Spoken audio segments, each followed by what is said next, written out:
전 세계에 계신 멜콩TV 시청자 여러분 반갑습니다. 혼이 담긴 뉴스온의 최진정 변호사입니다. 오늘은 월요일의 남자 이종근 평론가님을 모시고 오늘 지난 주말 동안 있었던 어떻게 보면 답답하기도 하고 또 어떻게 보면은 또 재밌기도 하는 이슈를 모아가지고 한번 촌철살인으로 한번 빼보겠습니다. 이평론가님 반갑습니다. 안녕하세요. 화요일 오후에 뵀던 이종근입니다. 월요일 아침으로 승격한 건가요? 아, 제가? 그럼요. 첫문을 활짝 열어주셨죠. 감사합니다. 이제 월요일 날 불러주셔서 제가 일주일을 딱 문을 여는 그런 역할을 이렇게 맡겨주셔서 책임이 무겁습니다만 한번 힘차게 한 주를 여는 그런 역할을 한번 해보겠습니다. 그렇습니다. 저희가 지난주까지도 오후 2시에 만나 뵀었는데 이제는 아침을 여는 정말 여러분의 아침을 시원하게 속 뚫어줘가지고 하루를 힘차게 시작할 수 있는 그런 방송 한번 만들어 보겠습니다. 오늘은 좀 재미있고 또 우리가 기분 좋게 시작하는 한 주를 열기 위해서 나름 재미있는 그 얘기들을 많이 했었는데요. 사실 민주당 입장에서는 뭔가를 제기를 했는데 헛방으로 지금 드러나고 있어요. 지난주도 저희를 얘기했죠. 제2의 청담동 술집 조작 사건. 이화영 검찰 술반 의혹 제기한 것이 사실상 거의 거짓으로 드러나고 있습니다. 그 이면 한번 우리가 다 파디벼 보겠습니다. 그리고 정유라가 큰일 했다. 어느 때 정유라인데 이제 벌써 지난 총선 때도 나온다고 했는데 드디어 안민석을 잡았습니다. 3조 내 재산 내놔라고 하면서 끝까지 지금 따라갔다가 안민석이 이번에 공천도 못 받아서 여의도 대신에 잘못하면 깜빵가게 생겼습니다. 안민석 재판 이야기 한번 해보겠고요. 아, 이게 정청래 여당의 책사로 등급하는 겁니까? 예, 우리 박영선 그 전 장관을 총리석과 관련해 가지고 아니 이재명이 홍준표 빼가면 날뛰지 않겠냐라고 했는데 댓글이 너무 재밌어요. 네네. 드디어 와 꼭 빼가라 뭐 이런 얘기부터 해가지고 예. 아주 댓글이 아주 흥미진진하게 흘러가고 있는데 네. 이 얘기 우리 그 이종근 평론가님의 어떤 그 입담으로 한번 풀어가겠고요. 이 정도가 야당 이슈라고 한다고 하면은 우리 여당 이슈는 사실은 조금 마음에 부담이 되는 글들이 많습니다. 우리 한동훈 전 비대위원장 용산 초대에 몸이 좀 좋지 않아요. 지금은 조금 가기가 어렵다라고 했는데 그 배경과 정치적 함의 정말 우리 훈이 좀 아픈 거 아니야? 뭐 이런 걱정도 있고 있는데 이 부분에 대해서 한번 말씀 나눠보고요. 사실 이번 주 정치 이벤트 중에 가장 큰 이벤트다라고 하면은 아무래도 용산에 이재명이 방문하는 것 아니겠습니까? 굳이 뭐 영수회담이라는 말을 쓰기는 뭐 조금 그렇습니다만 용산 미팅 어떻게 돌아가고 무슨 얘기를 하고 뭐를 주고 뭐를 받을지 한번 쭉 한번 오늘 1시간 동안 훑어보도록 하겠습니다. 오늘 첫 번째 주제 제2의 청담동 술집 사건. 이화영의 검찰 여러 회하고 술 마구 먹어서 얼굴 시뻘게 해가지고 밤늦게 갔다고 했는데 요게 말짱 거짓말일 가능성으로 지금 드러나고 있다는 건 아니겠습니까? 가능성이 아니라 거짓말이죠. 그렇죠. 거짓말이죠. 자, 거짓말인 건 뭐 다 아는데, 네. 청담동 말씀을 하셨지만, 청담동은 사실 누가 어떻게 이겼습니까? 이기고 지고가 아니라 사실은 그냥 상처만 입은 걸로 끝났어요. 김의겸을 뭐 그 명예훼손으로 고발했지만 그러나 재판으로 계속 연결되지도 않았고요. 그렇죠, 예. 그런데 저들은 그러니까 그 민주당이나 김의겸이나 이재명은 굉장히 큰 성과를 얻었거든요. 한 1개월을 그 이슈로 그냥 덮어버렸어요. 그렇죠, 예. 그러니까 이게 뭐냐면 이겁니다. 그러니까 프레임전이에요. 프레임을 딱 걸어놓고 그것으로서 그냥 계속 소비만 하면 끝나는 거거든요. 그래서 한동훈이 이 이미지만 이제 딱 그렇게 만들어 놓으면 돼요. 그렇죠, 예. 이것도 사실 그러니까 우리가 계속 이제 검찰이 이 증거를 내놓기 시작합니다. 뭐 다 지난주에 보셨겠지만 민주당이 내라고 했잖아요. 예, 민주당이 CCTV하고 출입국 하는 거 다 내놔라고 그러니까 검찰이 예, 예. 다 내버렸어. 출정일지 더 내놓고. 내버렸어요. 이게 그렇죠. 어떻게 된 거죠? 그러니까 출정일지 내놔라, 뭐 CCTV 내놔라. 근데 CCTV는 없고요. 없죠. 한달 30일 동안 넘어버렸는데. 있고요. 예. 그 다음에 두 가지를 더 내놨습니다. 출정일지 그래갖고 이 사람들이 이야기하는 날짜들을 전부 다 예. 그 출정일지 내놓은 거예요. 6월 28일, 7월 3일, 7월 5일, 6월 30일까지 네 개의 날짜에 출정일지 전부 다 공개해버렸습니다. 그러니까 이제 또 이렇게 얘기합니다. 조사실 그러니까 창고가 아니라 조사실인데 조사실에는 거울이 조그맣고 뭐 사각지대가 있고 그래서 못 본다. 그러니까 또 거울까지 다 안에 그냥 유리벽, 유리창. 유리창까지 유리창이 전부 다 뭔데요? 공개를 예. 했죠.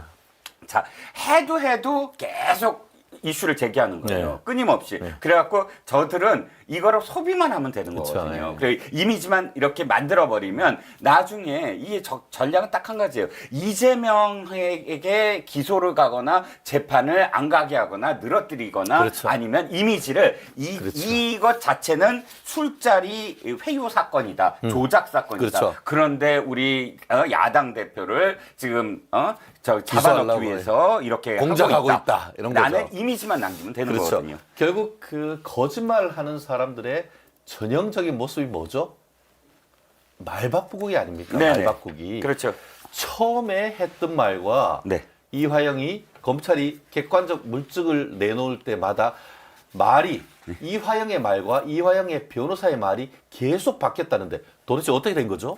그렇죠. 그러니까 한두 가지가 아니죠. 기억하시겠지만 이게 날짜, 그다음에 공간, 그다음에 내용 이 세 가지가 달라졌습니다. 참 다 달라졌죠. 날짜는 네. 처음에 6월 30날이라고 했어요. 왜냐하면 6월 30날 불렀으니까. 그렇죠. 그리고 직후에 했다고 했습니다. 그러니까 이건 피의자 신문 줘서 다 받고 나서 직후에 했다. 직후했다. 이건 유튜브에 나가서 또 김강민 변호사라는 사람이 얘기했어요. 그렇죠. 6월 30일 직후다. 그러니까 잠시만요. 예. 김광인 변호사가 누구죠?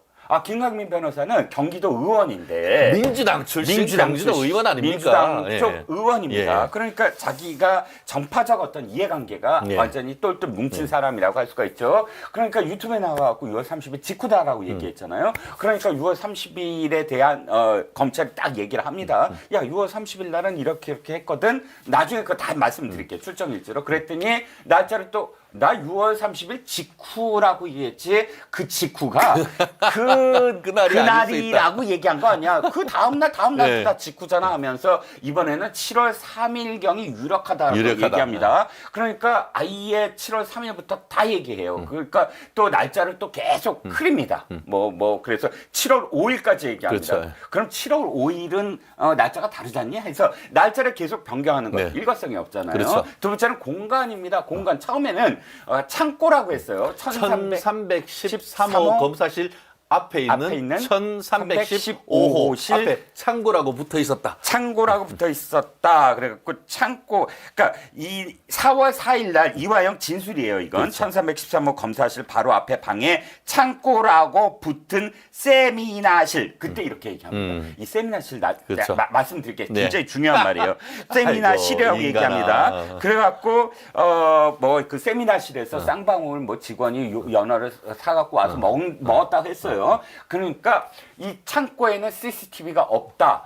이렇게 검찰이 얘기하니까 또 말을 바꿉니다. 이번에 도면까지 그렸다는 그렇죠. 거예요. 그래갖고 그게 1313호가 아니라 1315호가 아니라 1313호실에 붙어 있는 조사실. 그 다음에 이쪽으로는 개인 휴게실. 그러니까 양쪽에 검사방, 검사 쉬는 방. 쉬는 방. 이 두 가지의 가능성을 또 제기를 합니다. 그러면서 이제 아까 말씀드렸듯이 그때마다 말이 달라져요. 이 조사실에 원래 사각지대가 있어서 교도관이 못 들어간다 했더니 이 유리창 엄청나게 커서 교도관이 바깥에서 다 들여다볼 수 있고 이렇게 다 얘기를 합니다. 그러니까 이것도 역시 공간이 계속 바뀌잖아요. 그렇죠. 내용이 또 바뀝니다. 내용이 왜 바뀌냐면 4월 4일 날 진술할 때 검찰이 반대 신문을 합니다. 그러니까 이게 원래 이화영을 불러다 놓고 변호사가 유도하거든요. 그렇죠, 이렇게 검찰이 다 술을 했다. 맞죠. 그러니까 이제 기가 막힌 검찰이 왜냐하면 그때 처음 들은 얘기니까. 그렇죠. 이제 반대 신문을 시작하는데 술을 정말로 마셨어? 그랬더니 마셨다. 하얀 종이컵에 따라줘서 마셨다.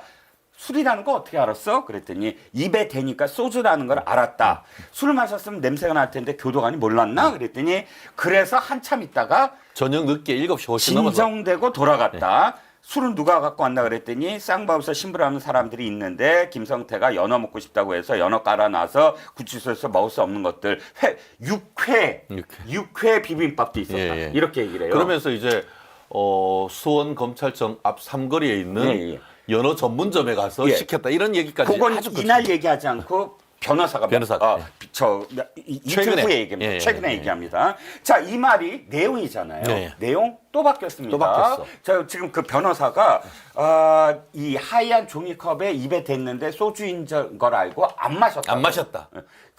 자, 지금 세 가지가 다 다른 게, 자, 가장 중요한 게 날짜인데, 아무리 그래도 날짜를 벌써 몇 번을 지금, 그렇죠. 세 번을 바꿔요, 날짜를. 자, 공간도 마찬가지입니다. 도면까지 그릴 수 있는 기억력을 가진 사람이 창고인지, 조사실인지, 휴게실인지를 구분을 못하고 계속 바꾼다? 이건 말이 안 돼요. 왜냐하면 우리가 기억을 하는 건 사실 내용만 기억을 하는 것이 아니라 공간 때문에 그 내용을 기억을 합니다. 그렇죠. 예를 들면 창고라면 창고 같은 어떤 분위기에서 술을 마셨다라는 그것 때문에 기억을 하는 것이고 조사실이라면 완전히 조사라는 다르잖아요. 그렇죠. 기구, 예. 분위기도 다르고. 그렇죠. 그게 그리고 뭐 수십 년 된 것도 아니잖아요. 개인 휴게실이라는 건 소파나 간이 침대가 있어요. 그럼 세 공간의 특징이 완전히 다르잖아요. 다르죠. 예. 근데 공간을 이런 식으로 바꾼다? 이건 말이 안 되고요. 마지막으로 술을 마셨다 안 마셨다라는 건 거짓말인 게 드러나잖아요. 한참 있다가 진정돼서 돌아왔다는 건 술을 마셨다라는 걸 내가 완전히 그냥 기억이 아니라 마셨다는 거잖아요. 남이 마신 걸 기억하는 게 아니라 내가 마신 행위잖아요. 그건 기억의 문제가 아니죠. 그렇죠? 근데 이거를 안 마셨다라고 바꾼 거? 그러니까 아시다시피 변호사님이 아시다시피 한 사람의 진술이 이렇게 정도로 바뀐다면 채택될 가능성이 전혀 없는 거 아닙니까? 그렇습니다. 결국 그 영미법 같은 경우에는 네. 이 정도가 되면은 이른바 사법방해죄로 기소가 돼야 되는 게 마땅하다라고 그렇죠. 예. 봅니다. 우리나라는 참고인의 어떤 거짓말에 대해서 별도로 기소하는 범죄가 없다 보니까 이런 일이 자꾸 벌어지는데 네. 제가 만약에 22대 국회의원이 됐다라고 한다고 하면은 이런 사안에 대해서 네네. 사법방해죄로 입법을 해야 되겠다라는 그런 생각이 참 드는데요. 네네. 그러면서 어떤 생각이 드냐면은 지금 그러면은 이런 사람들을 혼내줄 수 없냐? 네. 재판에 넘겨줄 수 없냐? 했을 때 저는 검사 이 사건에 있는 담당 변호사하고 이화영이 불러가지고 다시 증인 신문을 좀 해야 될 것 같아요. 네, 다시 그래가지고 증인 신문을 한다? 선서하고 진짜 당신이 그거 직접 들은 게 맞느냐? 네. 진짜 그게 직접 해가지고 그걸 본 적이 있느냐라고 해가지고 증언을 하게 하는 것이 맞다고 저는 보고요. 그런데요, 잠깐만요, 변호사님. 4월 4일 날 변호사가 재판정에서 불러다 놓고 너 술 마셨냐? 그러니까 뭐 그날 무슨 일이 있었냐 그때 술 마셨다 어쩌다 다 얘기했잖아요. 이것도 선서하고 한 거 아니에요? 그거는 뭐냐면은 당 예. 피고인 본인 신문이에요. 아. 증인 신문이 아니고 뭐냐면은 그렇군요. 이거는 이제 사법 절차에 대한 기본적인 이해가 좀 있어야 되는데 예. 옛날 같은 경우에는 네네. 형사 사건은 첫 기일에 이거 공수사실 인정해 마라라고 피고인한테 묻습니다. 아하. 그래서 첫 기일에 피고인 신문을 했는데 네네. 그렇게 하니까 방어권 보장이 좀 어렵다라고 아. 해서 요 몇 년 전부터는 피고인 신문을 제일 뒤로 오. 그동안 증인 신문을 다 하고 나서 그렇군요. 재판 마치기 바로 직전에 하는 네네. 이런 사안이다 보니까 네네. 이런 일이 벌어졌어요. 그러다 보니까 피고인 본인에 대한 신문은 제3자가 아닌 본인이다 보니까 그 피고인 신문이라고 하고 거기에 관련된 사람들은 선서를 하고 하는 거는 증인신문. 그러다 보니까 이거는 피고인 본인 신문이니까 거기서 그냥 거짓말 대잔치를 막 해버린 거예요. 자신에 대한 어떤 방어에 대해서는 그렇죠. 미증에 대한 근데 사실은 이건 뭐냐면은 말은 자기에 대한 피고인 신문이지만 누구를 위해서 했다? 이재명을 위해서. 이재명을 위해서 했는 거야. 네네. 그래서 이 사건의 정치적 법률적 함의는 뭐냐면은 이 사안을 빨리 조사를 해서 이화영이 하고 김성태하고 800만 불 북한에 보냈고 그 과정 했다는 사실에 대해서 유죄가 나오면은 그것과 관련해서 이재명에 대한 조사가 이어져야 된단 말이에요. 네. 이재명에 대한 조사해서 기소가 되면은 그때 네. 증인신문을 할 수가 증인신문 있구나. 다 불러가지고 예. 다 물어버려야 돼. 네. 그때 네네. 그때가 언제 될지 이 열쇠는 결국 수원지방검찰청이 지금 쥐고 있단 말이에요. 그렇죠. 저는 이제 수원지방검찰청이 약간 좀 답답했던 게, 네. 너 이거, 그러니까 예를 들어서 출정지 내놓고, 이거 또 거짓말하면 또 고발할 거야? 그럼 또 저쪽에 거짓말하는데 또 내놓고 거짓말할 거야? 이런 식으로 비춰주거든요. 그래서 바로 그냥 빨리 고발을 하고. 그래서 맞아요. 선을 그래서 확 그어버려야 되는 거 아닙니까? 이거는 그 어떤 느낌이냐면 단순히 사법방해죄를 넘어서 네. 위계에 의한 공무집행 방해, 예. 위계 위력인데 이게 공무집행 방해죄로 기소해야 되는 것이 아닌가? 그러게요. 저는 이거는 뭐랄까 단순 명예훼손을 넘는 거잖아요. 그렇죠. 허위사실 적시. 그러니까 이게 보면은 검찰이 그랬다라고 하면은 집합 명칭에 의한 명예훼손은 성립이 안 돼요. 네네. 예를 들어서 검찰청 검사들을 몽땅 비난하는 거는 그렇죠. 명예훼손이 안 됩니다. 그런데 이 사건을 담당하는 검사 1313호 검사라고 딱 특정이 되고 네네. 그리고 차장 검사장이 사건을 위조했다. 이렇게 된다고 하면은 말은 사람을 특정하지 않았지만 사실상 1313호 검사는 누군지 알잖아요. 알죠. 그렇다고 하면은 이 사안은 지금으로서는 아까 말씀드린 것처럼 공무집행 방해 또는 해당 검사에 대한 명예훼손으로 허위사실 적시에 의한 명예훼손으로 저는 이 사건은 불러서 조사를 해서 반드시 처벌을 해야 된다. 그리고 그렇게 한 의도가 뭐냐, 동기가 뭐냐, 배후가 누구냐, 이것들을 반드시 불러가지고 똘똘 뭉쳐가지고 마누라 이화영이 그리고 역시. 그 뒤에 있는 변호사, 예. 진짜 저도 변호사입니다만 변호사는 진실 의무가 있단 말이에요. 예.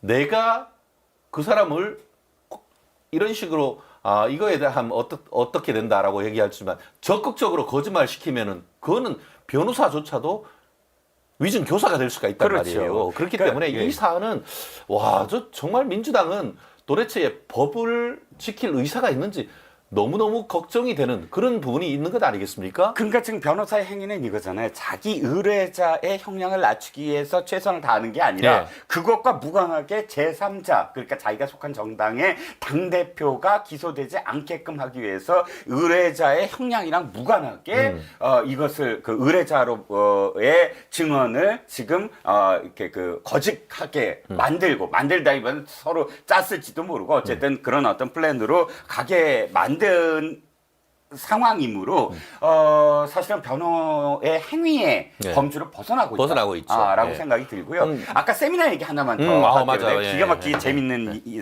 상황이 어떤 상황이냐면 이거예요. 기가 막힌 게 자 이게 6월 30날이든 6월 28일이든 7월 3일이든 7월 5일이든 이것이 다 말이 안 되는 게 이게 이런 어떤 회유를 통해서 진술을 했다는 거잖아요. 지금 이화영이 탄핵하고 싶은 건, 그러니까 그 진술의 신뢰도를 떨어뜨리고 싶은 건 신빙성을 바로 탄핵하니. 6월 9일과 6월 19일과 6월 그러니까 21일에 세 차례에 이루어진 바로 이화영이 이재명한테 보고했다. 네. 이 증언을, 이 진술을 그러니까 이 검찰에 가서 진술한 것을 아니다. 회유 때문에 내가 이렇게 했다라고 연결을 시키고 싶었는데 보니까 날짜가 다르잖아요. 너무 달라. 거꾸로 되잖아요. 그렇죠. 그러니까 이 검찰이 그 얘기를 합니다. 야, 어떻게 6월 28일 이후에 벌어진 일이 6월 9일에 영향을 줄 수가 있느냐? 그러니까 이건 거지. 예. 회유는 어떤 결과가 있기 이전에 회유를 해야 되는 것이지. 그렇죠. 어떻게 이미 다 자백 조서를 다 써놓고 그 뒤에 회유하냐. 성상적인 상식이라고 하면 그건 회유란 것이 아니고 예. 격려하는 자리. 그렇죠. 아유 그동안 이렇게 우리한테 해줘가지고 예. 고맙다. 진짜 고맙다. 이런 것에 대해서 어떤 회유가 아니고 격려하고 고맙다라고 하는 사례하는 자리 이렇게 표현해야 하는 거 아닙니까? 그런데 그러니까 검찰이 이렇게 지적을 하니까 저희도 이제 그 날짜를 지적을 하니까 이 변호사가 또 말을 바꿉니다. 어떻게 얘기하냐면 봐라. 이 직접적으로 그 진술에 영향을 미친 게 아니고 이미 진술을 했는데 이 혹시나 그 진술에 대해서 부동의할까 봐. 네. 그러니까 이 동의를 계속해서 유지를 해갖고 그게 채택이 돼야 되는데 되는데 채택 안 안 되게 되게 이 이 이화영이 할까봐 회유를 했다. 이렇게 얘기해요. 그렇죠. 예. 그런데 제가 아까 뭐라 그랬습니까? 이화영 입에서 4월 4일 날 세미나라고 세미나라고 얘기해요. 했어요. 예. 자, 어떻게 얘기했는지 다시 돌아보죠. 이재명을 엮기 위해서 이재명과 통화 한 번 하지 않은 김성태가 이재명을 잘 아는 것처럼 했고 얼굴도 안 봤는데 방북 비용 500만 불을 대신 냈고 이를 보고했다는 식으로 진술했다고 회유를 하기 위해서 검찰에서 사실상 세미나를 했다. 아, 세미나를 했다. 그날 세미나실에서 술 먹이고. 술 먹이고. 연어를 먹이면서 네. 세미나를 했다는 거예요. 말을 맞추기 위해서. 오마이뉴스가 그렇게 표현해요. 표현을 내가 했어요. 오마이뉴스에서 네. 세미나라고 제목을 달아요. 4월 5일 날, 4월 4일 날 재판 기사를 그렇죠. 쓰면서. 그래갖고 오마이가 이렇게 기사를 씁니다. 이화영 증언의 취지는 이런 과정을 통해서 허위 진술을 했다라는 것을 밝히기 위함이다. 그렇죠. 네. 이렇게 얘기해요. 그러니까 그 4월 5일 날의 진술을 쭉 들어보면 이화영은 나는 세미나를 해서 술을 먹으면서 왜 진술을 하기 위해서. 이렇게 되는 거예요. 그러니까 참 얘네는 법이 없는 무도하다라는 얘기를 할 수밖에 없는 그런 상황인 것 같은데요. 그렇죠. 사실 지금 한동훈 그 당시 네. 법무부 장관은 이런 그런 행태에 대해서 권력을 악용한 최악의 사법방해다 이렇게 표현을 했습니다. 네. 결국 어떻습니까? 최후 진술을 하면서 내가 무죄다라고 하지 않고 이재명은 무죄야. 이렇게 이화영이 얘기했단 말이에요. 그렇죠. 도대체 이분들 정신 상태가 도대체 어떻게 된 거죠, 이게? 그렇죠. 자기 재판에 대해서 내가 무죄다라고 변론을 해야 되는데 왜 거기서 이재명이 무죄다라고 변론하나요? 그게 바로 이른바 묻지마 이재명 반탄 아니겠습니까? 그렇죠. 그렇죠. 그러니까 그 맞습니다. 동기 예. 한번 좀 얘기를 한번 해보시죠. 어쨌든 이 가장 중요한 게 이겁니다. 이재명은 사실 대장동과 이 대북송군과 엄청나게 이 태도가 달라요. 예. 대장동은 여유 있어요. 어느 정도. 왜냐면 너무나 방대하고 그렇죠. 출연 인물들이 너무나 많아요. 그러니까 이것을 사실 증거와 또 확실하게 사실로 만들려면 많은 사람들의 말들이 다 일치해야 되는데 그렇죠. 상당히 힘들었어요. 예. 일치하는 게. 만만치는 그리고 않아요. 예. 이미 오래전에 벌어진 일이고 하니까 이거는 내가 방어할 수 있어라는 여유가 좀 있어요. 예. 하지만 대북송금은 안 그렇습니다. 그렇죠. 아, 예. 대북송금은요 유엔 제재에도 걸리고요. 그렇죠. 유엔 제재에도 걸리고 엄청나게 많은 국정과 관련된 사건이에요. 그러니까 자신이 대권에 있어서 가장 걸림돌이 되는 건 대장동이 아니라 대북송금이거든요. 그러니까 지금 그러니까 이 증언 때문에 진술 때문에 사실은 두 번의 저기가 들어가요. 국회에서 체포 동의안이 예. 바로 대북송금 맞아요. 때문에 대북송금 들어가서 때문에. 그 다음에 그 통과가 되고 소환도 하고 하잖아요. 그러니까 바로 어떻게 해요? 단식을 해요. 그러니까 이 이게 대장동에는 얼마나 본인한테 정치적으로 치명적인지를 이게 동물적 감각으로 아는 거죠. 그럼요. 예. 그러니까 이건 무조건 사수를 해야 돼요. 자기가 할 수 있는 모든 모든 걸 걸 다 다 동원을 뒤집어 해서 썼어요. 이것만큼은 기소가 안 됐으면 좋겠고 기소되더라도 지금 이 모든 걸 다 조작했다라고 출발을 해야 된다. 그렇죠. 그 중에 출발점부터. 가장 관건이 이화영 아니겠습니까? 그렇죠. 이화영의 진술만 잘라낼 수 있으면은 나를 그 대북 성공과 연결시켜줄 증거가 없다. 이렇게 지금 판단하는 건 아니겠습니까? 그렇죠. 사실 이화영만 빼놓고는 모든 증인들이나 여기에 관련된 공범들이 모두 다 이화영이 지금 그 이재명에게 보고했다고 했다라고 그렇죠. 다 증언했잖아요. 예. 물적 서류가 있어요. 서류가 그렇죠. 다 방북. 서명했는 게. 예. 그러니까 안부수 그렇죠. 또 방용철 그렇죠. 방용철 그렇죠. 또 예. 지금 김성태 그렇죠. 그렇죠. 예. 또 한 사람 이름을 밝힐 수 없는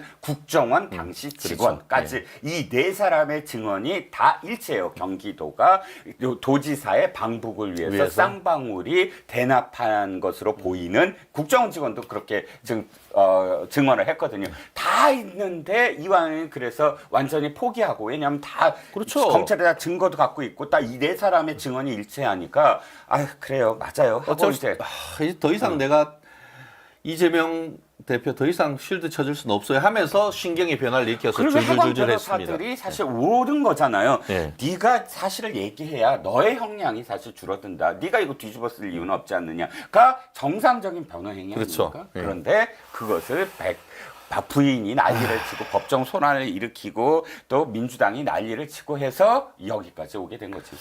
그렇습니다. 결국 수원지방검찰청 검사님들 힘내시고 좌고우면하지 않고 이재명이 경부선 라인 타고 수원지방검찰청 가서 수원지방검찰청이 지금 어딘지 아시죠? 광교 호수 앞에 있어요. 아, 그렇군요. 뷰가 끝내줍니다. 예. 거기 가서 좀 조사받는 모습 우리가 빠른 시간 내에 좀 보고 싶습니다. 그렇지 않습니까? 강하게 나가셔야 될 것 같아요. 예, 왜냐하면 우리 그러면 끌려다니면 안 될 것 그렇죠. 같아요. 우리 여기서 수원지검 화이팅 한번 해주시죠. 수원지검 화이팅! 네, 예. 좋습니다.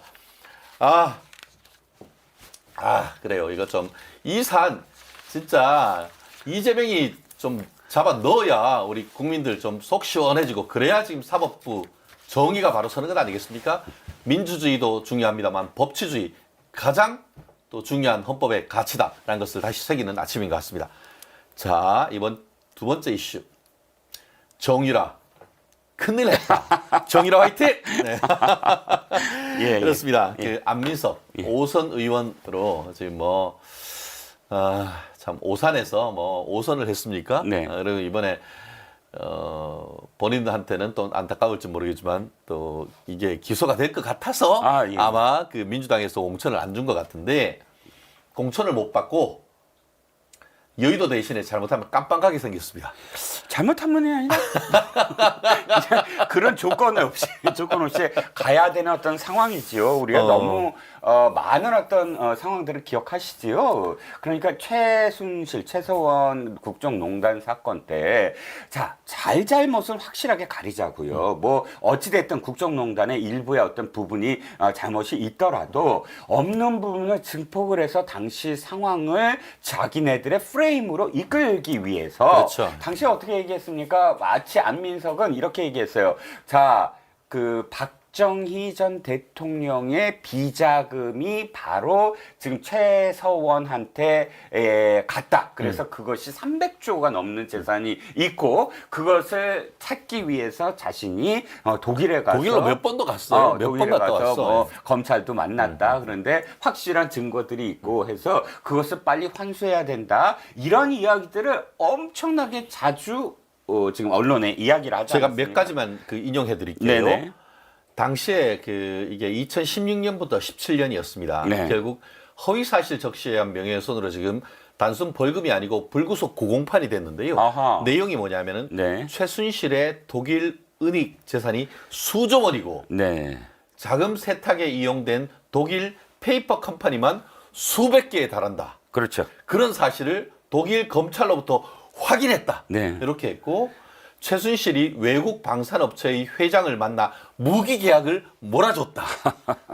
박근혜 대통령 대신에 이거고 스위스 비밀 계좌에 입금된 국내 기업의 돈이 최순실과 관계가 있다라는 말을 두고 정유라가 빡친 겁니다. 네. 고소 고발을 했는데 그렇죠. 이번에 재판에 넘겨진 거죠. 네, 맞습니다. 그래서 이제 재판에 들어가는데 아시다시피 안민석은 이번에 공천을 못 받았어요. 못 받았고 그렇기 때문에 무슨 방탄 국회가 열릴 리도 없고 그렇기 때문에 어찌됐든 지금 뭐 재판이 열리고 만약에 법정 구속이 되든 아니면 그 후에 또 이제 선고가 돼서 구속이 되든 지금 제대로 안민석이 재판을 받아야만 하는 상황에 도달을 했죠. 안민석은 지금 사실 난 300조라고 한 적이 없다라고 이야기합니다. 그런데 당시 생생하게 녹취가 돼 있어요. 네, 기사도 박제가 돼 있죠, 박제가. 왜냐하면 그 연결이 돼요. 네. 물론 자기는 박정희 전 대통령의 비자금이 300조다라고 이야기한 것처럼 이야기하지만 당시 녹취를 보면 연결이 돼 있거든요. 네. 최서원이 지금 뭐 다 국외로 빼돌렸고 최서원의 아버지인 최태민이 이제 그 박정희 전 대통령과 연관이 돼 있고 근데 박정희 대통령의 재산이 지금 비자금이 빼돌려진 게 그렇죠. 300조고 그럼 논리상 지금 빼돌린 게 300조다. 왜냐하면 지금까지 자기가 주장했던 게 최서원이 수조 원 또는 몇천억 원 또는 뭐 어마어마한 재산이 다 은닉돼 있다라고 이야기하고 연결돼 있기 때문에 그 300조를 운운한 이야기 자체가 바로 최서원의 그 스토리.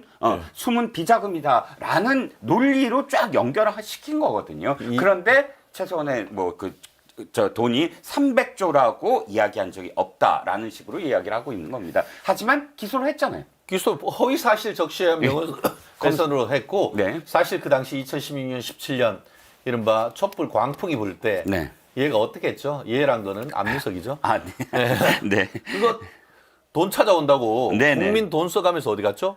독일 갔죠. 독일 갔어요. 독일을 여러 차례 갔단 말이에요. 제 예. 기억이 생생하단 말이에요. 그렇죠. 그러면서 뭐라고 했냐면 그런 사실을 독일 검찰로부터 다 다 확인했다고 했단 말이에요. 확인했다. 그렇습니다. 그것도 다 개뻥이었죠. 아, 뻥이었죠. 그러니까 뭐 독일 연방 검찰부터 시작을 해서 뭐 독일 검찰들에 대해서 굉장히 많은 그런 그 인용을 했었어요. 예. 뭐 누굴 검찰을 만났고 어쩌고 독일 검찰에서도 명예훼손으로 진짜 해야 되는 거 아닌가요? 이게 국회의원이 5선 국회의원 지난번 그때 뭐였냐면은 문화체육관광위원 위원장까지 했던 인간이란 말이에요. 그렇죠. 그랬던 사람이 이런 독일에서 독일 검찰로부터 다 사실을 확인하고 했는 것처럼 했다고 하면은 이건 외교적인 문제로도 될 수 있는 건 아니겠습니까? 그렇습니다. 여기 저 JTBC가 손석희가 인터뷰한 내용이 제목이 이거예요. 네. 안민석, 최순실 페이퍼 컴퍼니 2천억 원 흐름 조사 중이다, 자기가. 그 다음에 결정적으로 이게 지금 문제입니다. 문제의 기사. 자, 안민석, 박정희 비자금 최순실 일가로 갔을 것 하고 300억을 얘기한 거예요. 그럼 300조가 최순실한테 갔다. 그 얘기인 거지. 그거 라는 누가 얘기로 관리하겠어요? 연결이 돼 있잖아요. 네. 그러니까 이건 결정적인 증거다라는 겁니다. 우리가 다 이른바 디지털 증거로 박제가 돼 있습니다. 네. 그렇죠. 본인이 아무리 아니다라고 한다 하더라도 아니면은 본인이 입증을 해야죠. 아, 이거 제가 얘기할 게 아니다. 변호사님, 어떻습니까? 이렇게 이야기하는 게, 아니야, 나는 박정희 얘기를 했지, 최순실 얘기가 아니야, 라고 빠져나갈 수 있는 건가요? 빠져나갈 수 있으면 기소를 했겠습니까? 음흠. 이거는 단순히 우리가 이제 명예훼손은 네. 사실과 의견. 우리가 신문 기사에 보면은 뭐 윤석열 대통령이 오늘 뭐 어디를 방문했다. 요거는 팩트잖아요. 그렇죠. 스트레이트 기사죠. 네, 스트레이트 기사지. 예, 예. 근데 그거가 뭐 민생 경제를 왜 총선하는 자꾸 다녀? 그거는 잘 됐어. 의견이죠. 못됐어. 그건 의견이잖아요. 의견이죠. 칼럼은 의견이죠. 네, 의견이잖아. 근데 여기는 네. 박정희 대통령의 비자금이다. 네. 그건 의견이에요? 의견, 팩트지. 예, 이 사실로 얘기한 거죠. 사실로 얘기했고 예, 예, 예. 그게 마치 사실인 것처럼. 예. 그리고 그거를 독일에 가서 수백 개의 페이퍼 컴퍼니에 다 넣어가지고 지금까지 관리를 해오고 있다. 네. 그것도 팩트잖아요. 팩트죠. 팩트라고 근데 이야기한 말만 거죠. 팩트지만 자기가. 예, 예. 다 거짓말이잖아. 다 예, 예. 말 우리 그 밑에 있는 것처럼 예. 고라지 않습니까? 예, 예, 고라. 예. 벌구라고 하잖아요. 이 벌리면 고라라고. 예, 예, 예. 딱 그거 아닙니까? 팩트를 다 팩트인 것처럼 얘기를 했는데 그게 다 허위의 팩트면은 그거는 당연히 단순 명예훼손을 넘어 허위사실 적시한 명예훼손으로 당연히 기소가 돼야 되는 것이죠. 그렇죠. 요즘 어떠냐? 인터넷에다가 잘못 그런 허위사실 뭐 누가 뭐 어떻게 했다 올렸다가 깜빵 가는 사람 굉장히 많습니다. 합의 안 되고 하면은 이거 단순 명예훼손이 아니고 이거는 대통령을 탄핵시키는데 지가 엄청 역할을 했다고 지 스스로 안민석이 떠들고 다녔던 거 아닙니까? 예, 예, 예. 그 정도의 어떤 사회적 파급력이 네. 있었다라고 한다고 하면 그에 대해서는 명확한 책임을 법정에서 물어야 되는데요. 네. 그렇다는 점에서 이 사안은 검찰에서 그냥 벌금 뭐 500만 원 이렇게 했는 것이 아니고 예. 당신 현역 의원이니까 내가 구속시키진 않겠지만 네네. 법정에 나가가지고 재판 받아야 돼라고 하면서 불구속 구공판을 해서 조만간 재판이 열립니다. 재밌는 건 뭔지 아세요? 뭔데요? 정유라가 우리 법정에서 자주 만나요 이렇게 했어. 그 저기 정유라. 근데 정유라는 그 친구는 정말 팡팡팡팡 돌아오는 것 같아요. 이게 한번 우리 여기 한번 아, 모셔야 될 것 한번 같아요. 그러시죠. 왜냐면 이 사안과 관련해서 예, 정유라 우리 이게 정유라 부모님 이거 어떻게 뭐 정유라 씨, 그렇죠? 정유라 씨죠. 예. 정유라 씨 한번 제가 멸콩 TV에 꼭 한번 모시도록 하고 그렇죠. 굉장히 재기 발랄해요. 아마 그런 걸 보면은 예, 예. 엄마 최소원 씨도 아마 뭐 머리 다니는 것들은 엄마 쪽을 많이 엄마를 닮으니까 많이 닮은 것 같아요. 그럼요. 최소원 씨의 어떤 예. 지적 역량이나 이런 부분을 예, 예. 미로 짐작할 예, 수 예. 있는 그렇죠. 그런 부분인 것 같아요. 예. 우리 JIS님 민석이가 오리발 내민다고 거짓말 한 게 없어지냐? 우리 국민 모두가 알고 있다라는 네. 말씀해 주셨고, 네. 네, 또, 세월의 네. 장난님 그렇고 네, 제우스님, 자유우파의 애국방송 오신 모든 분들 반갑습니다. 또 글을 많이 올려주시는 것 같네요. 우리 피디님이 또 재미있는 글을 또 올려주시고 있는 것 같은데요. 한번 우리 이정훈 평론가님 좀 소개시켜 주시죠. 네, TV조선 단독 기사입니다. 신임 대통령 비서실장의 5선 정진석 이르면 오늘 발표한다라고 했고요. 정석 의원은 낙점했다라고 이제 지금 이야기하면서 며칠 전 정 의원은 한남동 관제에서 윤 대통령과 만났고 이 자리에서 비서실장 제안을 받은 것으로 알려졌고 인사검증 절차도 다 마쳤다. 참모직 공백 상태가 장기화되고 있다는 우려가 나오면서 오늘 발표될 것으로 알려졌다라는 그래요. 겁니다. 정직석 의원님 같은 경우에는 네. 충북 청량, 네. 청량에서 민주당의 박수현 의원하고 아주 치열하게 붙어서 안타깝지만 이번에 고배를 마셨는데 네, 리턴 매치였죠. 예. 정지석 의원이 당연히 승리할 것이다라고 생각했는데 이번에 충청도에 이 좀 푸른 열풍이 불면서 네. 안타까운 또 그런 일을 했었는데 그렇죠. 사실 이번에 당선되고 하면은 국회의장 후보로서 아주 유력한 분이셨는데 국회의장에는 고배를 받았지만 지금 그 긴급 속보에 따르면은 우리 정진석 의원님께서 이번 국회 그 용산에 청와대 용산 비서실장, 대통령실 비서실장으로 갈 가능성 매우 높다. 현실적으로 지금 사실상 내정된 것으로 보입니다. 나오는 것 같습니다. 이런 정도의 이 정도의 정진석 의원 언론 출신이고 한글부 출신입니다. 제가 예. 이제 같은 계열사에 있었고요. 예. 그리고 같이 뭐 어쨌든 정치부에 계속 계셨고 논설이라든지 혹은 팩트 체크라든지 굉장히 날카로우면서 후배 기자들을 상당히 많이 보듬는 그런 기억이 있습니다. 그리고 물론 좀 최근 들어서 비대위를 하고 네네. 또 굉장히 정진석 비대위가 잠시 있었죠. 잠시 있었죠. 예. 그리고 워낙에 지금 진영 정치가 굉장히 파당 정치가 부딪히고 있는 상황이었기 때문에 굉장히 강성으로 알려져 있지만 그럼에도 불구하고 그렇게 뭐 정무적 감각이 없거나 혹은 강성 이미지만 있는 사람은 아니에요. 오랜 기간 예. 또 유력 언론사의 언론인으로서 정치부 기자를 했기 때문에 네. 전체적인 정치의 흐름이나 맥을 짚을 수 있는 그러다 보니까 이번 그 총선 이후에 용산의 대통령실을 같이 이제 비서실장으로 이끌어가면서 또 여야 간의 정무적인 요소를 플러스할 수 있는 적임자로 윤석열 대통령께서 이렇게 채택하신 것 같은데 오늘 이 기사 상당히 또 하루 종일 또 큰 기사죠. 예, 오늘 큰 기사 중에 하나로 하겠어요. 예. 그래서 제가 보기에는 그 이재명 더불어민주당 대표와 전화를 하고 지금 이야기를 나누고 있는 그러니까 함께 그 회담을 하는 뭐 의제를 조율하고 있는 와중에 이게 나왔다면 어느 정도는 지금 미리 사실상 야당에도 일부 통보가 한 거 아니냐. 그렇죠. 결국 그 비서실장이 없는 상태에서 야당 대표를 용산으로 모시기는 조금 그런 어려움, 의전이나 이런 부분이 있지 않습니까? 그렇습니다. 총리는 지금 확실하게 야당의 동의를 구하지 않으면 임명이 불가능하지만 사실 비서실장 그런 건 아니니까 없거든요. 대통령의 인사의 정권 중에 하나겠죠. 그렇죠. 그렇기 때문에 어느 정도는 뭐 야당이 이것 갖고 반발을 하거나 또 지금 뭐 영수회담의 어떤 그 분위기를 뭐 갑자기 이것 때문에 틀거나 하지는 않을 것으로 보입니다.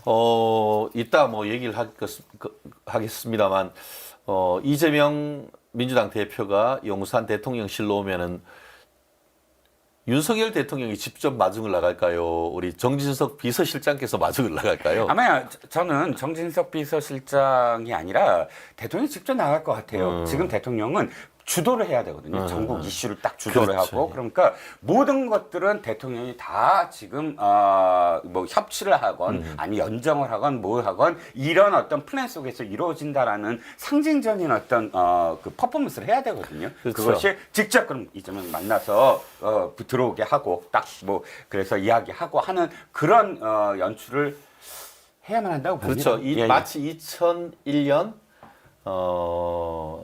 2001년이 아니고 2001년 맞습니까? 김대중 대통령이 네, 2001년에 김대중 대통령이죠. 북한에 6월 달로 기억하는데 제가 그때 사법시험 2차 시험 치고 있었거든요. 그러셨구나. 예. 사법시험 2차 시험 치고 딱 이제 왔는데 이제 김대중 대통령이 딱 가서 이제 순환공항인가 내리는데 네. 김정일이 그때는 직접 마중 네네. 나왔던 그런 기억이 있는데 아마 이번에도 이정근 실장님의 예측은 윤석열 대통령께서 직접 나와서 또 예. 이재명 대표를 맞지 않을까 예, 하는 예. 그런 생각인데 뭐 지금 오늘 그 정진석 비서실장 내정 얘기가 긴급 속보로 나오면서 오늘 또 얘기를 했습니다. 아마 이 얘기는 내일 좀 더 상세하게 우리가 또 다뤄볼 수 있도록 하면 좋겠고요. 아까 말씀드린 것처럼 정유라 씨가 법정에서 자주 보자잉 뭐 이렇게 지금 얘기했는데 사실 우리 멸콩 TV에서 얼마 전에 그랬잖아요. 지난 총선 있기 전에 내가 다른 건 몰라도 내가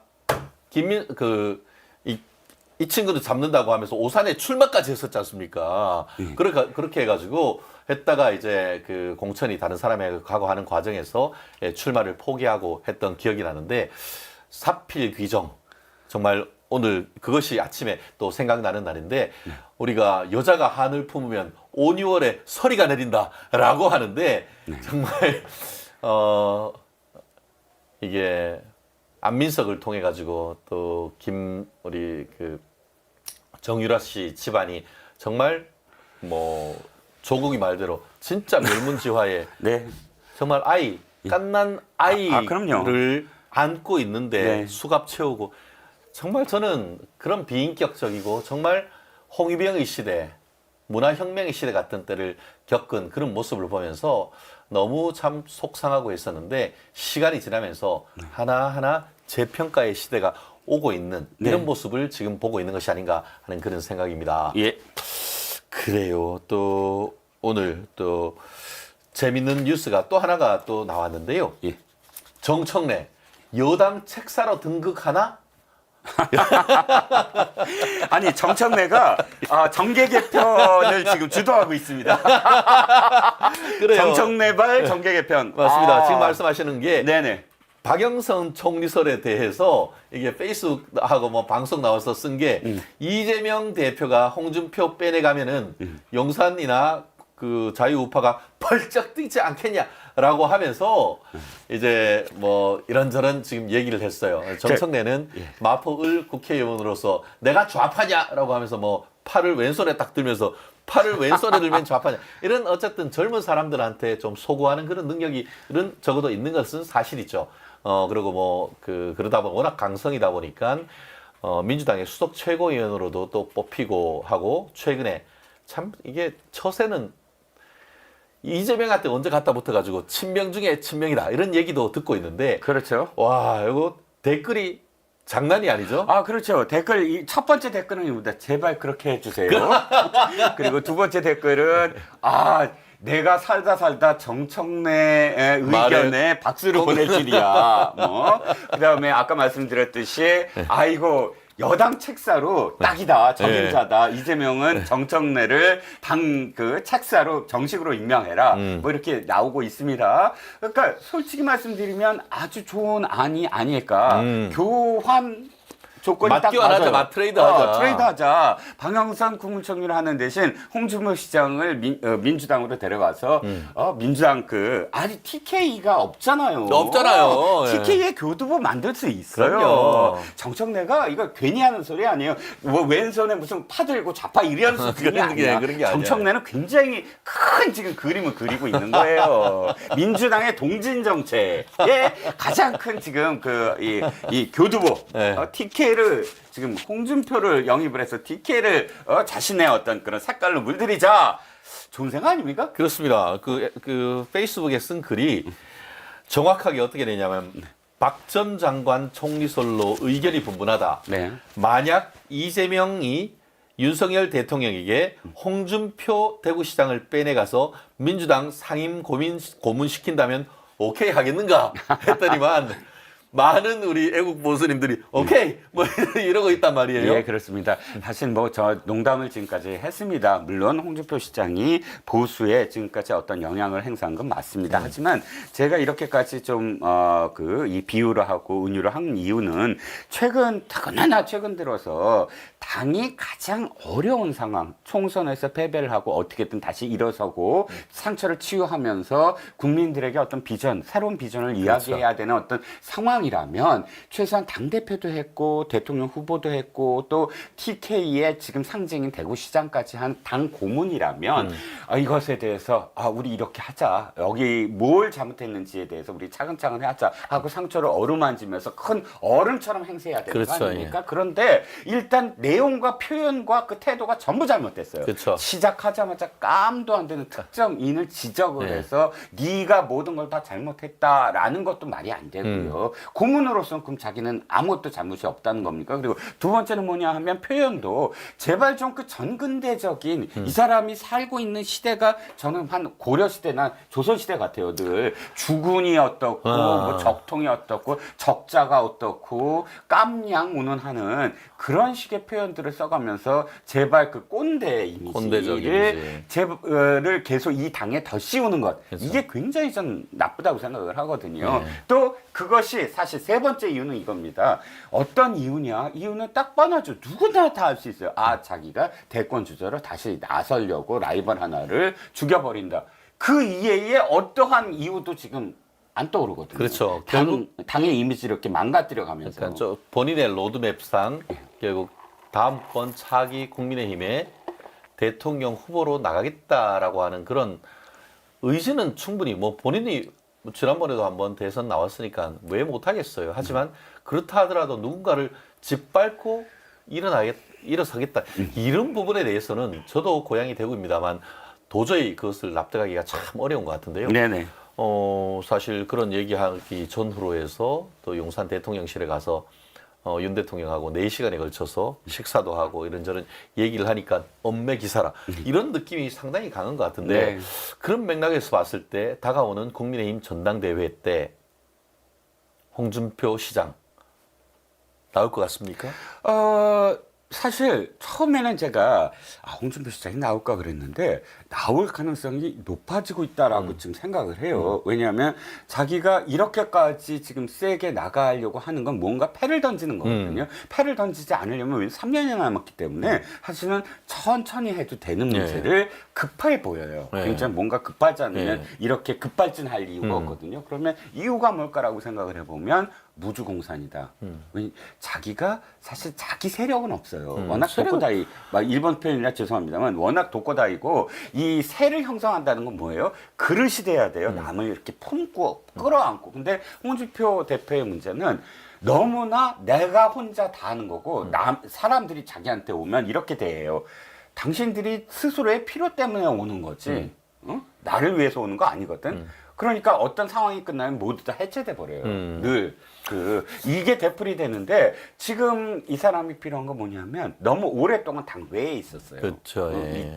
그때 당시에 2017년 선거, 네, 2018년 선거. 당대표로서 있다가 최고위원들이 다 사퇴해버려서 낙동강 오리알 같이 돼버렸잖아요. 지방선거에서 참패를 해서 책임지고 나왔어요. 예. 그 이후에 중앙당으로 다시 오질 못하고 있거든요. 그렇죠, 예. 그러니까 대통령이 지금 나를 이렇게 신임하고 있다. 당대표로서 지금 뭔가를 맡기려고 하는 게 아니냐라는 것에 그 방점을 두고 대통령을 만난 거 아니냐. 사실 뭐 자문만 하려면 만날 이유도 없고 그렇죠, 예. 3년 후기 때문에 상당히 많은 어떤 굴곡이 있는 거 알아요. 하지만 자기는 먼저 나온다. 먼저 나와서 당에 대해서 잡고 있으면 사실 당의 세력을 형성할 수가 있고 또 지금 초선들을 잡아야 돼요. 지금 그렇죠. 지금 나중에 또 초선들 얘기할 수도 없고 그러니까 이 TK를 중심으로 해서 내가 해줄 게 많아라고 나서는 게 훨씬 더 지금 자신한테 이롭다. 그래서 지금 자기가 이렇게 그 한동훈을 이야기하는 건 한동훈이 일단은 못 나오게 당권을 도전을 못하게 선을 긋고 자기가 나가 있다라는 속셈이 아니냐는 겁니다. 그렇죠. 그렇게 되면 대구시정은 어떡하죠? 대구시장은 사실 제가 홍준표 대표의 그 캐릭터를 어느 정도 제가 이해하려고 하거든요. 그러니까 경남도지사까지 한 사람, 동대문에서 국회의원 한 사람, 당대표 한 사람. 근데 지금 대구시장으로 갔단 말이죠. 그때 아니 왜 대구시장가 다들 그랬지만 제가 그때 그랬어요. 대구시장 갈 거라고 내가 얘기했더니 안 믿었어요. 다. 아니 격이 떨어지잖아. 또 왜 대구시장가 그랬어? 내가 대구 격 높아요. 아니 그런 무슨 뜻이 말인지 아니고. 알아요. 아니 대구 경 높죠 당연히. 그런데 제가 그러니까 그 전에 당 대표 뭐 하고 경남도지사까지 한 사람이 또 그렇죠. 대구시장까지 또, 한다 이 얘기예요. 예, 낫다는 맞아요. 게 아니고. 예. 그래서 사람들이 안 믿었거든요. 예. 왜 또 대구시장을 해요? 그랬는데 제가 이렇게 얘기했어요. 지금 홍준표는 딱 그 조선시대 사람이라 내가 경남도지사를 했다는 것보단 더 중요한 건 대구시라는 게 더 중요해. 왜? 내가 TK의 적자라는 적자다. 걸 TK, 확실하게 그렇죠. 인지시켜서 예, 맞습니다. 예. 이 당이 원래 대주주가 TK 다. TK로부터 출발을 했기 때문에 TK로부터 적자다라는 인정만 받으면 그게 내 그 비하인드로 해서 또다시 대권 도전을 제대로 해볼 수 있다. 그렇죠. 거기다가 홍준표 시장의 고향은 경남 창원이죠. 그러다 보니까 PK의 어떤 뭐 본인이 출생지이자 경남 도지사를 했고 대구 경북 핵심인 대구의 시장까지 했으니까 네네. 내가 우리 국민의힘 TK. 자유보수의 적자다 이런 논리를 가지고 이제 그렇죠. 동남풍으로 수도권으로 올려. 그렇죠. 그래서 이번 어차피 이제 그 대선은 3년 남았지만 네. 지방선거는 이제 2년 남았지 않습니까? 그렇습니다. 그러니까 지금 이번 다가오는 뭐 6말 7초, 6월 말이나 7월 초 정도에 예상되는 이 국민의힘 전당대회의 출마 가능성 지금 전체 언급을 보면은 그 어떻게 보면 대구시의 업무 시정과 관련된 뉴스는 제가 기억이 안 납니다. 근데 거의 뭐 중앙 언론에 계속 지금 나오고 있는 것은 본인이 이번 그 전당대회 출마 가능성을 높이기 위한 어떤 몸집 키우기 아닌가 그런 어떤 배경 한번 지켜봐 한번 우리 이문호라고 해야 되나? 아니요. 이번에 저 총선 결과 예측 다 틀렸어요. 문어 아닙니다. 저 쭈꾸미도 안 됐습니다. 그렇습니다. 참 야권과 또 이런 그 얘기를 하다 보면은 그래도 또 우리가 그쪽에 대해서 또 할 얘기, 또 대한민국에 나아갈 방향에 대해서 얘기가 많습니다만 또 우리 여권을 보면은 또 답답한 일들이 또 참 많아요. 예. 근데 그 와중에 예. 어쨌든 그 윤석열 대통령께서 그러니까 대통령 취임 후 처음으로 또 민주당의 이재명 대표를 용산 대통령실로 초대했단 말이에요. 네. 뭐 일각에서는 이걸 여야 영수회담이다라고 표현을 하고 있는데 이 어떤 그러한 그 윤석열 대통령의 결단의 정치적 의미 그리고 실제 여야 영수회담의 밥상에 뭐가 올라가야 되는지 거기에서 우리가 줄 거는 뭐고 받을 건 뭔지 한번 좀 말씀해 주실까요? 자, 제가 그 선거 개표 방송 끝나자마자 바로 그날부터 계속 되풀이돼서 이야기하는 게 이겁니다. 대통령이 이제 용기를 가지셔야 된다. 어떤 용기? 하고 싶지 않은 거를 할 수 있는 용기. 왜냐하면 지금의 표는 지금의 선거 결과는 내가 하고 싶은 것만 할 수 있는 표가 아니다. 지금 10가지를 하고 싶었는데 이 선거 결과는 그중에서 진짜 하고 싶은 한두 가지만 빼놓고는 전부 다 내줘야 된다. 그건 현실론이잖아요. 그럼 그 한두 가지를 지키기 위해서는 바로 이재명도 만나야 되고 그 다음에 협상을 해야 되고 그 다음에 이 협치를 위한 많은 어떤 그런 이 일들을 해야 된다. 이유는 딱 한 가지다.